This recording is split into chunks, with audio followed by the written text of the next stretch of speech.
Essa expressão chuva serôdia, ela não é estranha para você, né? É uma expressão bem comum. Ela fala a respeito da promessa do Espírito Santo de Deus. O Espírito de Deus sempre atuou no Antigo Testamento, mas ele atuaria de uma forma diferente a partir do Novo Testamento, a partir de um evento especial no Novo Testamento. Vamos explicar isso melhor.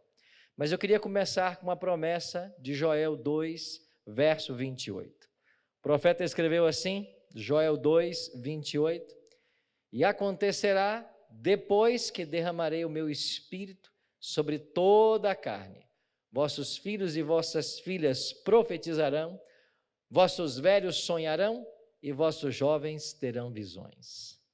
Então aqui está no capítulo 2, verso 28, a promessa de que Deus derramaria o seu Espírito. Como o Espírito Santo atuava no Antigo Testamento? De fora para dentro. Você lembra por ocasião da construção do santuário?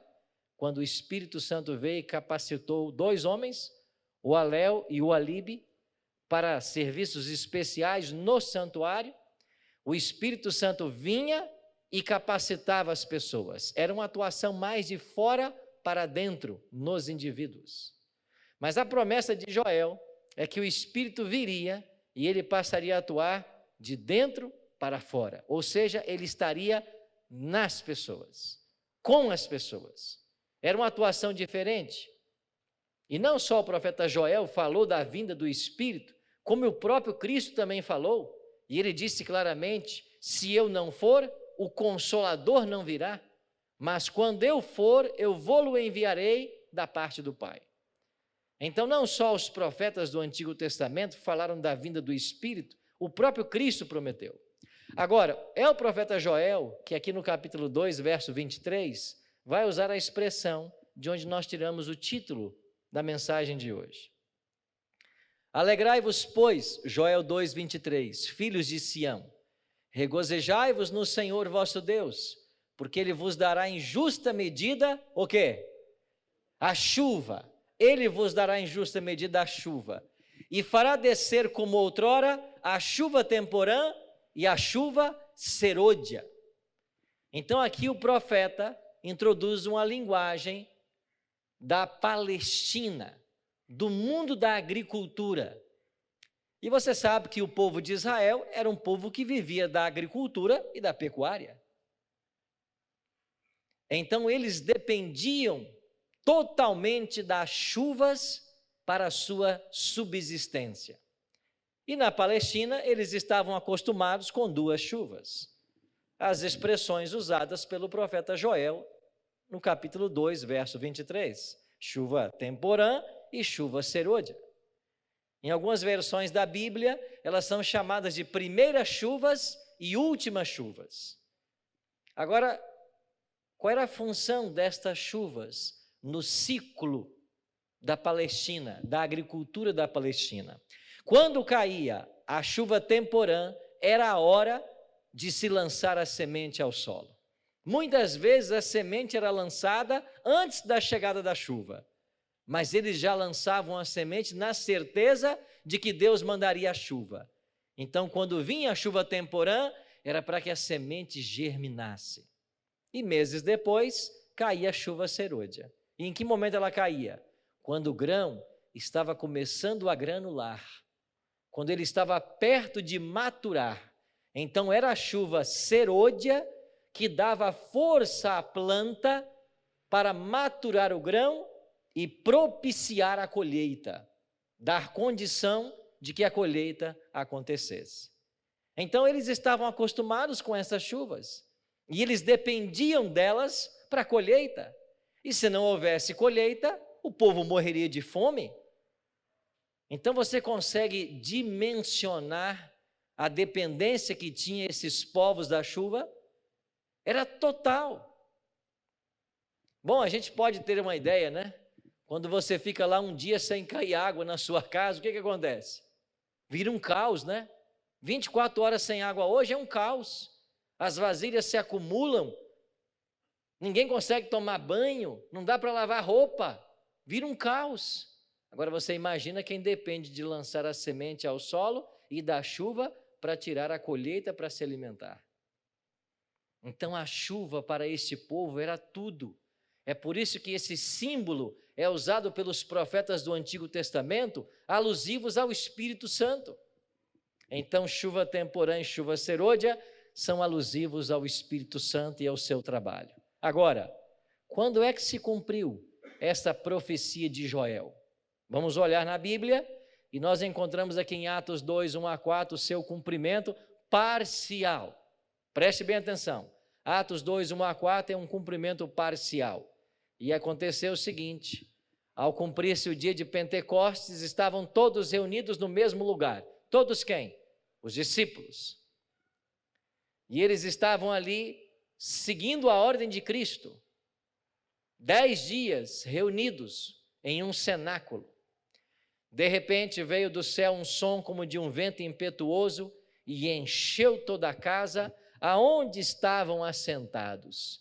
E apareceram distribuídas entre eles línguas como de fogo, e pousou uma sobre cada um deles. Todos ficaram cheios do Espírito Santo e passaram a falar em outras línguas, segundo o Espírito lhes concedia que falassem. Extraordinário isso.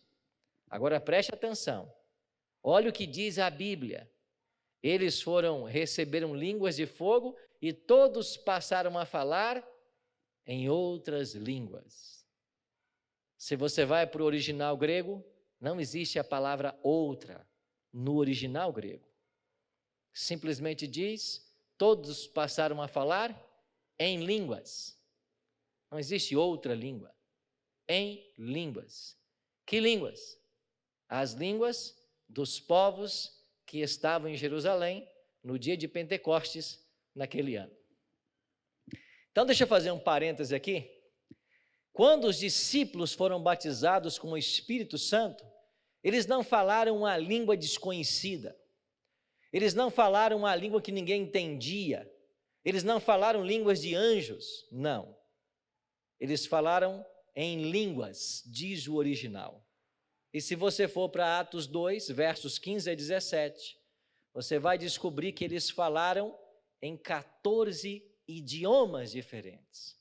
Partos, medos, elamitas, naturais da Capadócia, Ásia, Ponto, Frígia, Panfilha, conta lá, 14 nações. Só que estas nações que ouviram os discípulos falando na língua deles, e eles sabiam que os discípulos eram judeus, daí falavam grego e o aramaico, eles perguntaram assim, o que está acontecendo?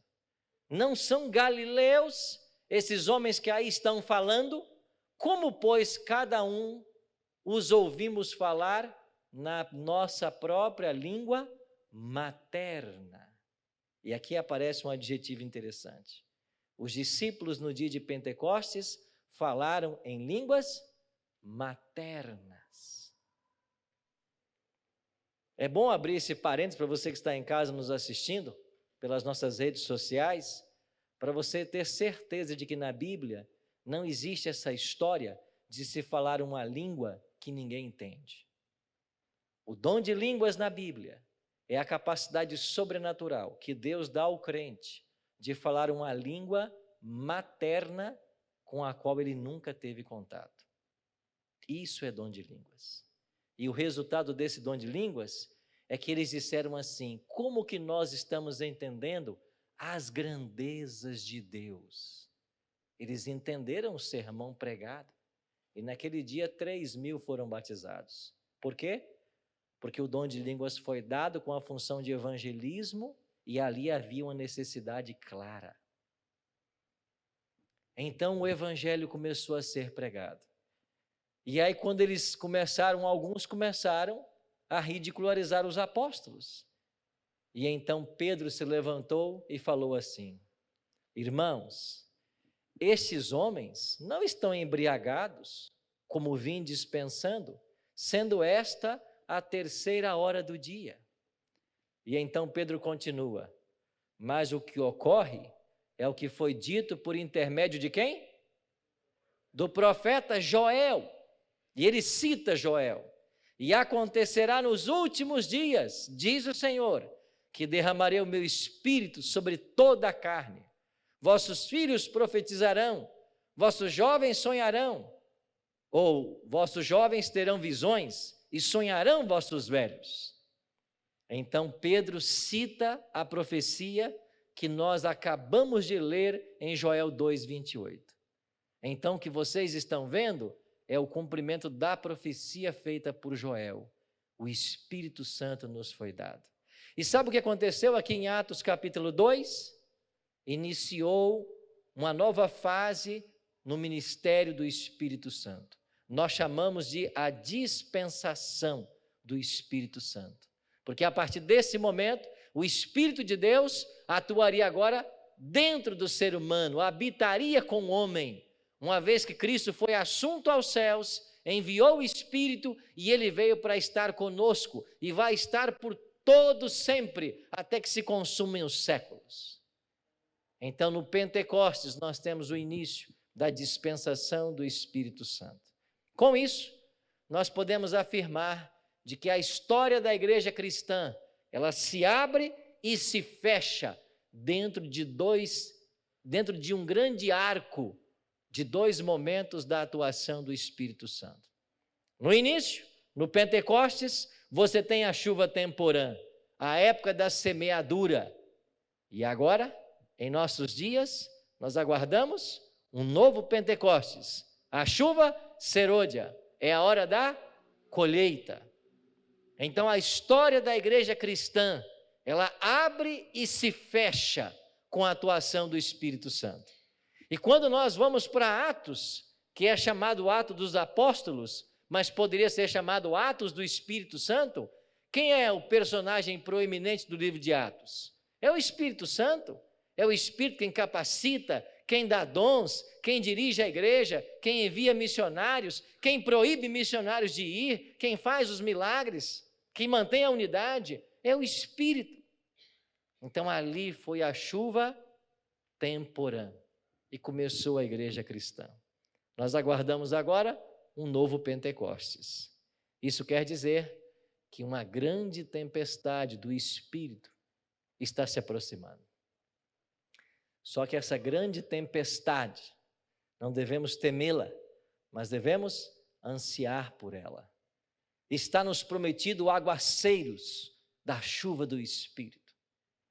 E se no Pentecostes o Espírito se manifestou de maneira maravilhosa e milhares se converteram, a promessa é que agora na chuva serôdia virá uma porção muito maior. Porque virá a chuva serôdia. Então nós aguardamos uma grande tempestade do Espírito. E precisamos agora responder algumas perguntas alusivas à vinda da chuva serôdia. A primeira delas: qual é o propósito da sua vinda? Para que Deus vai dar a chuva serôdia? Atos 1:8, os discípulos estavam ali no cenáculo, ou melhor, por ocasião da ascensão de Cristo, e então foi dito para eles: mas recebereis poder ao descer sobre vós o Espírito Santo, e sereis minhas testemunhas, tanto em Jerusalém, como em toda a Judeia e Samaria, até os confins da terra. Qual era o objetivo de Deus dar o Espírito Santo no Pentecostes? Que eles fossem testemunhas e que o Evangelho atingisse os confins da terra. Qual vai ser a finalidade da chuva serôdia? A mesma, levar o Evangelho até a última casa. E você está lembrado dessa promessa de Jesus? O que ele disse? E será pregado este Evangelho do reino para testemunho a todas as nações, e então virá o quê? O fim. Agora, preste atenção num detalhe interessante. Jesus fez essa promessa em Mateus 24:14, antes do Espírito ser dado. E sabe o que aconteceu? O Espírito Santo foi dado depois, em Atos 2, e o Evangelho atingiu toda a criatura debaixo do céu. É o que ensina Paulo. Então, nos dias de Paulo, o mundo foi evangelizado. Aí eu pergunto, se o mundo foi evangelizado, então o fim teria que vir, porque Jesus disse isso. E de fato o fim veio. E para aquela geração, sabe qual foi o fim? A destruição de Jerusalém no ano 70. Então Mateus 24, 14 tem um duplo cumprimento. O Espírito Santo foi dado, o mundo foi evangelizado e o fim veio. Para aquela geração, a destruição de Jerusalém. Agora, o Espírito Santo será novamente dado, o mundo será evangelizado e o fim virá. Só que agora, na volta de Jesus. Então, Mateus 24, 14 tem um duplo cumprimento. E quando vier esta chuva, o que vai acontecer? Já em Apocalipse capítulo 18, nós temos uma ampliação desta chuva. E o verso 1 diz assim: depois dessas coisas vi descer do céu outro anjo que tinha grande autoridade. E o que aconteceu? A terra se iluminou com a sua glória. Você sabe quem é o anjo de Apocalipse 18, 1? É a chuva serôdia. E ela vem para batizar os sinceros. E eles receberão esse Espírito para pregar a última mensagem de Deus, contida em Apocalipse 14, 6 a 12. Então virá a chuva serôdia, batizará os fiéis, as 3 mensagens angélicas serão pregadas, e quando terminar a última mensagem, a última pessoa ouvir do Evangelho e tiver a chance de tomar a sua decisão, Jesus vai voltar. Então, o mundo vai ser evangelizado. E como o mundo vai ser evangelizado? No poder da chuva serôdia. Isso quer dizer que quando o mundo for evangelizado, quando vier a chuva serôdia, o que é que tem que vir em seguida? A colheita, não é isso? Veio a chuva temporã e foi lançada a semente.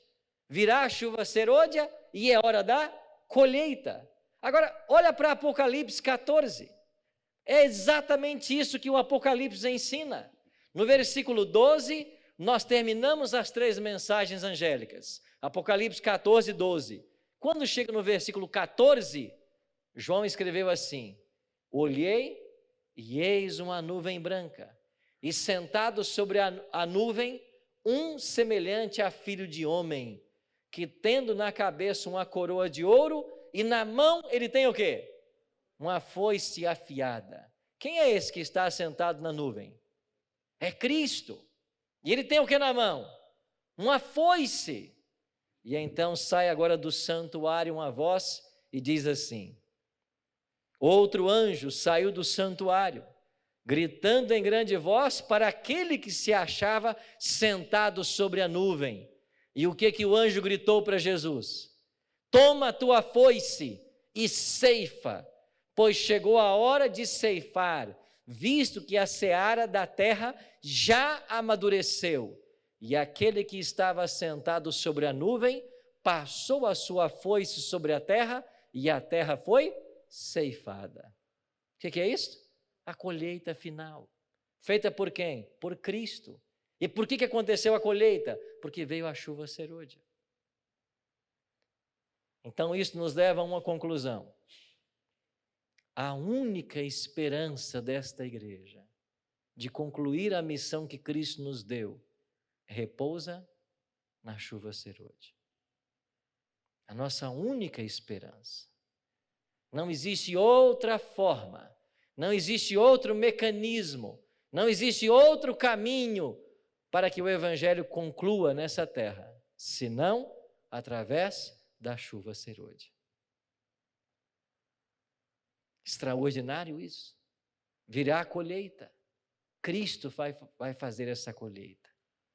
Então nós temos que agora responder se a nossa única esperança repousa em recebermos esse poder, quais as condições que nós temos que preencher para recebê-lo? O que eu preciso fazer? Quais as condições que a Bíblia me fornece? Por questão de tempo, eu vou abordar 3. Primeira delas, eu tenho que orar. Orar pelo batismo diário do Espírito. O profeta Zacarias escreveu assim: Pedi ao Senhor chuva, no tempo de quê?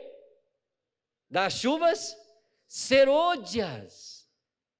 Nós temos que pedir a chuva no tempo da chuva, e nós estamos no tempo da chuva. Então Zacarias nos aconselha: pedi ao Senhor, que faz as nuvens de chuva e dá aos homens aguaceiro e a cada um a erva do campo. Então nós temos que pedir pelo Espírito. Alguém vai receber a chuva serôdia sem ter pedido? Nunca. Nunca ninguém será batizado pelo Espírito se não pedir. Então, se você quer ser uma pessoa cheia do Espírito, você precisa primeiro pedir. E eu lembro-me da promessa feita por Cristo: se um filho te pedir um pão, você vai dar uma pedra? E se ele pedir um peixe, você vai dar uma cobra? Claro que não. Então Jesus diz assim: ora, se vós que sois maus, sabeis dar boas dádivas aos vossos filhos, quanto mais dará o Pai Celestial o seu Espírito àquele que lhes pedirem. E sabe o que disse a escritora norte-americana Ellen G. White? Que quando alguém recebe o Espírito, esta dádiva é a maior dádiva que o céu pode outorgar. E quem a recebe, recebe após ela todas as outras bênçãos do céu. Quem pede o Espírito e recebe, recebe após essa bênção todas as outras bênçãos do céu. Isso quer dizer que o meu pedido e o seu deveria ser apenas um: Senhor, batiza-nos com teu Espírito. E esse batismo diário que o crente recebe do Espírito é o que nós ainda chamamos de chuva temporã. Porque a chuva temporã começou a cair no Pentecostes, mas ela não parou. Ela continua caindo. E hoje, quando alguém recebe o Espírito, ele está recebendo a chuva temporã. E o batismo diário da chuva temporã é também uma condição para a chuva serôdia quando ela vier. Qual é a segunda condição? Eu preciso me arrepender e confessar meus pecados. Olha o que escreveu Pedro: arrependei-vos, pois, e convertei-vos, para serem cancelados os vossos pecados, a fim de que, da presença do Senhor, venham tempos de refrigério. E essa expressão na Bíblia, tempos de refrigério, ou o refrigério pela presença do Senhor, é uma expressão idiomática aplicada à chuva serôdia. Tempos de refrigério é a ação do Espírito Santo na vida de alguém. E para que eu receba esse refrigério na minha alma, eu preciso me arrepender e me converter. No mesmo capítulo, Pedro disse: arrependei-vos e cada um de vós seja batizado em nome de Jesus Cristo para a remissão dos vossos pecados e recebereis o quê? O dom do Espírito Santo. Deixa eu falar com você que está nos assistindo, você que é pentecostal, neopentecostal, muito obrigado por estar aqui com a gente. Mas eu queria abrir um segundo parêntese hoje e dizer para você o seguinte: quando nós nos convertemos e quando nós nos entregamos a Cristo, é aí que nós somos batizados pelo Espírito. É isso que está escrito em Atos 2:38. Nada tem a ver com falar em línguas. A doutrina da subsequência no movimento pentecostal é uma mentira. Eu vou repetir. A doutrina da subsequência no movimento pentecostal é uma mentira. Não existe essa história de que só é batizado no Espírito quem fala línguas. Contaram uma mentira para você. Sabe quem é batizado no Espírito, de acordo com Atos 2:38? É aquele que se arrepende, aquele que se converte, aquele que se entrega a Cristo e passa pelo batismo. É aí que você é batizado. Eu estou falando agora para um crente que está há 30 anos dentro da igreja e nunca falou línguas. Você se sente um cristão de segunda categoria, não? Você se sente pior do que todo mundo, né? Você acha que o Espírito não te batizou? As pessoas até ridicularizam você. Pois eu vim aqui dizer para você nessa noite, de que você foi batizado sim, pelo Espírito, quando você aceitou Jesus. E não existe essa história de ficar falando língua estranha por ser batizado. Até porque, como eu já disse hoje, não existe língua estranha na Bíblia. O que existe lá é falar em línguas, línguas maternas, idiomas de alguma nação, com a finalidade do evangelismo. Agora, sabe o que eu fico pensando? Se o que vai acontecer agora será maior do que Atos 2, o que nós faremos mediante esse poder? Já pensou? Nós falaremos novas línguas. Nós vamos expulsar demônios. Nós vamos curar enfermos. Nós vamos ressuscitar mortos. Nós vamos curar enfermidades. Nós vamos. Porque o Espírito que vem agora virá com muito mais poder do que veio no Pentecostes. Você está preparado para a chuva? Você está preparado para isso? Deus quer usar a mim e a você, como usou os discípulos. O Espírito está vindo. A brisa da tempestade já se aproxima. E nós precisamos nos preparar para recebê-la. E uma última condição. Nós temos que banir do nosso meio toda dissensão. Naqueles 10 dias nos cenáculos, Atos 1,14 diz, de que enquanto se preparavam para o Espírito, todos perseveravam unânimes em oração, com as mulheres, com Maria, mãe de Jesus, e com os irmãos dele. Todos estavam unânimes, não havia divergência. E foi por isso que o Espírito veio.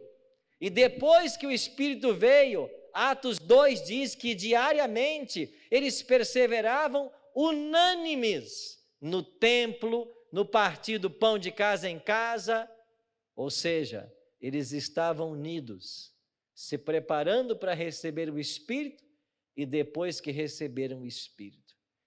Se a única esperança que nós temos para concluir a obra repousa na chuva serôdia, nós temos que nos preparar para ela. E a primeira condição é pedir. A segunda é se arrepender, é confessar os pecados, é uma vida de entrega diária. E a terceira condição, eu tenho que eliminar do nosso meio, da igreja, da família, toda dissensão. Tem que haver uma unidade, tem que haver uma harmonia no corpo de Cristo, onde cada um aqui assuma a função de servo. Porque foi assim que Jesus ensinou. Jesus ensinou liderança pelo serviço.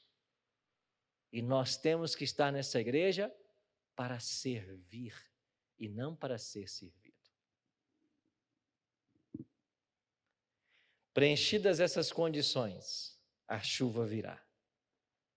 E aí fica a pergunta, mas então, pastor, por que ainda não veio? E sabe por que não veio? Por causa disso aqui. Nós estamos nos protegendo da chuva. Muitos estão se protegendo da chuva. E o diabo ajuda nesse processo. E sabe como que o diabo ajuda nesse processo? Ele que é especialista em contrafações. Todas as vezes que Deus vai levantar um grande movimento, profetizado na Bíblia, o diabo tenta se antecipar para corromper o acontecimento. Você quer ver uma coisa?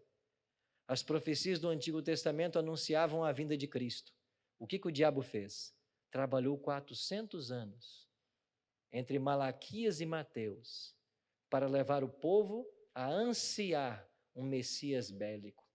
E quando Jesus veio, ninguém recebeu Cristo.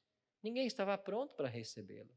Séculos de profecia. E quantas pessoas estavam prontas para receber a Cristo? Mais ou menos umas 20. José, Maria, os reis magos, os pastores, umas 20 pessoas. Séculos de profecias. Por quê? porque o diabo deturpou a verdade. Em tempos mais recentes, Deus estava para levantar o dom profético no remanescente. Deus precisava de um profeta moderno. Tentou Reis em Foz, depois William Foy e finalmente Ellen Golden Armon. Mas quando Ellen se levantou como profetisa, havia pelo menos 5.000 pretensos profetas nos Estados Unidos. Por quê? Porque o diabo falsifica o verdadeiro. E como agora a única esperança nossa está na chuva serôdia, o que é que o diabo começou lá no final do século XVIII? Um movimento pentecostal. E aqui no Brasil, 1910, 1911, começou o movimento pentecostal. 1960, neopentecostalismo, carismatismo católico. E como todo mundo começou a falar no Espírito Santo, no dom do Espírito, no dom de línguas, no mover do Espírito, nós começamos a nos acomodar, achando que isso não é para nós, achando que isso não está certo, achando que essa história de poder pentecostal não é uma realidade bíblica. Lê do engano de Satanás. É por isso que esse tema tem que voltar à tona. E Ellen G. White diz assim: se essa é a única esperança nossa, por que nós não pregamos mais sobre o assunto? Por que nós não conversamos mais sobre o assunto? Por que nós não falamos mais dele? Por que nós não oramos mais por ele? Ela pergunta: por quê? Por quê? Muitos estão se protegendo. Mas aqueles que não querem este tipo de proteção serão banhados pelo Espírito, receberão a chuva e o Espírito fará maravilhas. Ele já está fazendo. Alguns meses atrás eu fui fazer um sermão na igreja do NASP Campus 1, Itapecerica da Serra. E quando eu terminei a minha mensagem, naquele dia, eu estava à porta para me despedindo para ir embora, uma família se aproximou e disse: pastor, a gente pode tirar uma foto com o senhor? Eu disse: claro. E foi essa foto. E esse senhor, doutor José Mário, cardiologista, funcionário do Hospital Adventista de São Paulo, nos intervalos do seu plantão, ficava assistindo a TV Novo Tempo e o Bíblia Fácil. E ele se apaixonou pelo programa e começou a assistir o programa sem parar. E ficou sabendo que eu estaria lá no NASP e ele foi até lá para me conhecer. Diz que gostava muito do ensino, estava encantado com a Bíblia e eu prontamente o convidei para o Bíblia Fácil. Ele veio, trouxe a esposa, Viviane, e ontem eu fui a São Paulo de novo. Para quê? Para batizar o casal. E ontem, 10 da noite, estávamos lá. E eles me mandaram hoje essa foto. Linda foto. O momento exato em que o doutor José Mário está sendo mergulhado nas águas. E eu disse para ele dentro do tanque batismal ontem: o senhor é um homem influente, o senhor tem muitos pacientes, o senhor tem cuidado de corações. Deixe que Deus cuide agora do seu coração e seja uma luz, um testemunho. O Espírito está trabalhando. E sabe o que disse Jesus para mim e para você? Uma grande colheita se aproxima. E serão tantos para batizar que nós, pastores, não daremos conta. E sabe o que vai acontecer? Cada um de vocês vai ter que começar a batizar. Não haverá pastores suficientes para essa colheita.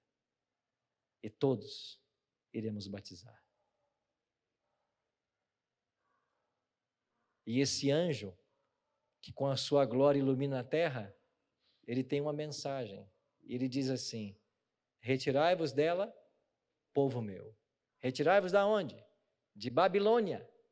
Porque ele anuncia no verso 2: caiu, caiu a grande Babilônia. E sabe o que vai acontecer? A promessa feita por Jesus, quando ele diz lá em João 10,16: eu tenho ainda outras ovelhas, não deste aprisco. Eu tenho, elas não estão no meu aprisco. A mim convém conduzi-las, elas ouvirão a minha voz, então haverá um só rebanho e um só pastor. Quem é que assumiu a missão de trazer os sinceros de Babilônia para o redil do bom pastor? Ele mesmo. Ele assumiu essa missão. E ele vai dar o Espírito para que isso seja possível. E nós seremos batizados por esse Espírito para buscarmos as multidões aí fora. E milhares virão. 3.000 no Pentecostes. Foi o início. Foi a chuva temporã. Agora vem a serôdia. E nós iremos batizar aos milhares. Pessoas que você nunca imaginava se entregando a Cristo, se entregarão. E a igreja vai ter o remanescente final. Meus amigos, nos preparemos, porque a colheita se aproxima. Ele está voltando com a sua foice. E com a sua foice ele vai recolher no trigo. Vai recolher o trigo e colocar no seu celeiro. E eu e você precisamos ser o precioso trigo de Cristo. Mas para cumprir essa missão, nós precisamos primeiro do Espírito. É por isso que Jesus disse para eles: antes de vocês irem, fiquem em Jerusalém. Antes de saírem, fiquem. Então eu e você, antes de sairmos, precisamos ficar para que o Espírito venha e nos capacite a fazer a obra. Eu estudava o seminário do Apocalipse com uma família de pentecostais. E a gente havia estudado várias semanas. Estávamos quase no fim do estudo do Apocalipse. E quando eu cheguei nessa casa, a família disse para mim assim: Arilton, o nosso pastor da igreja que nós frequentamos há 10 anos, onde somos membros, ele teve uma visão. E ele nos contou essa visão. E ele disse para nós de que existe um lobo rondando a nossa igreja, tentando devorar suas ovelhas. E esse lobo é você. E é por isso que a gente não quer mais você aqui em casa. Eu disse para eles assim: mas alguma vez a gente falou alguma coisa que não estivesse na Bíblia? Eles disseram não. Algum dia eu tentei ensinar para vocês alguma coisa que não pudesse ser provado na Bíblia? Não. E por que então não continuar? Porque o nosso pastor teve a revelação. É por isso. E o que você faz diante de uma revelação dessa? De uma família que há 10 anos segue esse pastor? Eu disse para eles assim: vocês me permitiriam voltar aqui só mais uma vez então? E depois eu nunca mais volto. E eles disseram: tá bem, mais um estudo. E eu chamei alguns amigos para que nós orássemos por essa família. E nós começamos a orar. Eu me lembro muito bem que eu voltei naquela casa numa terça-feira à noite. Uma semana depois. E quando eu cheguei na terça-feira à noite na casa, a família estava pronta para me receber. E uma jovem da casa, chamada Rejane, disse para mim assim: quem teve uma visão agora fui eu, Arilton. E o senhor pode interpretar a visão? O sonho que eu tive, aliás. Eu disse: olha, eu não sei interpretar sonho, mas eu acho que se Deus deu o sonho, certamente você já entendeu a revelação. O que você sonhou? Ela disse: eu sonhei que eu estava com a minha família reunida e em nossa direção vinha um cavalo branco. Está lembrado dos cavaleiros do Apocalipse? Só que montado no cavalo branco estava você. E enquanto esse cavalo vinha em nossa direção, um anjo apareceu do nosso lado e disse assim: esse rapaz tem a verdade. E é por isso que nós todos queremos ser batizados na igreja. E eu batizei toda a família. Por quê? Porque aonde não vai o argumento, aonde não vai o esforço humano, aonde não vai a ideia humana, é o momento da ação do Espírito. Aí vai o Espírito. Ele sempre tem que estar à frente. E é o Espírito quem faz a obra. E quando esse Espírito vier, quando a chuva descer para a colheita, milhares e milhares de pessoas virão. Eu fiz uma live dias atrás. Sorteei uma Bíblia. Alguém entrou nos comentários da Bíblia e disse assim: eu queria, pastor, ganhar uma Bíblia também. Alguém entrou no comentário dessa pessoa e disse assim: pastor, não dá nada de graça para ninguém. Só que um membro dessa igreja leu esse comentário. O nome dele, Sebastião. O Sebastião leu esse comentário. E sabe o que o Sebastião escreveu embaixo? Manda para mim o seu endereço, porque eu vou mandar essa Bíblia para você, porque eu trabalho na Novo Tempo. E essa senhora mandou o endereço, mandou uma mensagem para mim. E disse: pastor Arilton, esse homem se apresentou como funcionário da Novo Tempo. E mandou mandar o endereço para ele, mas eu fiquei com medo de publicar meu endereço. Eu estou mandando uma mensagem para o senhor. O senhor conhece essa pessoa? Está certo. Eu disse: amiga, você não foi a sorteada da Bíblia. E eu não conheço nenhum Sebastião aqui no Novo Tempo. Então não manda isso para ele. Mas enquanto eu escrevi a mensagem, eu falei para Julimar, que está lá atrás: Julimar, você conhece algum Sebastião no Novo Tempo? Ela disse: claro que eu conheço, é o meu cunhado. É Sebastião Daniel. Eu disse: o Daniel é Sebastião? É, o Daniel é Sebastião. E eu disse: não, mulher, então manda a Bíblia, pode mandar o endereço para ele, que ele é daqui sim. Resultado, o Sebastião era o Daniel daqui, que trabalha no Novo Tempo. E aí eu disse para ela: olha, ele vai mandar a Bíblia para você hoje. E Daniel foi falar comigo depois. E quando eu disse para ela que ele trabalhava lá, que eu não havia reconhecido pelo nome, ela mandou outro e-mail.